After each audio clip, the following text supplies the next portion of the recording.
We are watching Gen Z and millennial voters tonight for two main reasons. One, you never really know how many of them are going to turn out. And two, you just don't always know which way they're leaning. But the students I talked to tonight say on this election, their voices will be heard.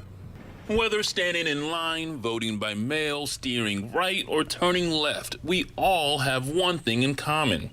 We are voting for the future. We are here to change the world, and, you know, your vote is also about us. Like, it's our future. Emerson freshman Clarissa Carrillo turned 18 just in time, and since she's registered to vote in Florida, she realizes her vote could swing future policies. So what issues are the most important to you all? The way people of color are being treated in this country, women's rights, and climate change. And Black Lives Matter and reform are all like top tier on my list. Sarah Hathaway has voted in local elections before, but this is her first presidential. I think climate change is definitely my number one, because without the planet, we don't have any of this.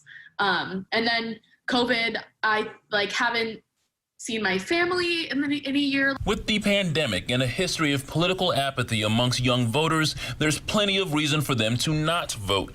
But those reasons may be outweighed. And it's been really interesting to see how our Gen Z college students have been reacting to this election. And I think that they are a lot more pragmatic and smart than a lot of the older generations give them credit for. I've noticed a big difference even between now and 2016 in terms of voter turnout. Almost all of my students who have the ability to vote in this country have voted. So whether you're intimidated by them, There's a lot of us, and we have very strong opinions, or underestimating them, We have a lot of important things to say, and we know what we're talking about.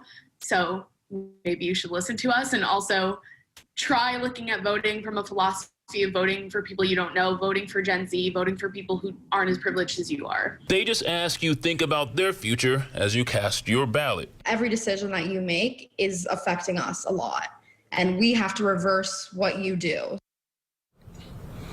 And one observation, many of the students I talked to say they envision their first time coming out to vote for a presidential election, standing in line on a Tuesday with their friends and family, but many of them say they actually voted by mail this time around.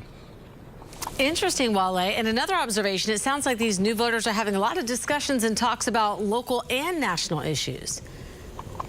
Yeah, in fact, they're telling me a lot of their college campuses, their professors are asking them a lot of questions. Did you vote? Have you filled out your absentee ballot? Have you sent it in? They're having a lot of conversations. And they're also, another thing, they say social media has really galvanized things. They're saying with social media, they're getting a lot of information about how to vote and information about the candidates as well. A lot of energy from those young voters. We'll be tracking them tomorrow. We know you will for us, Wale. Thank you so much for a report tonight.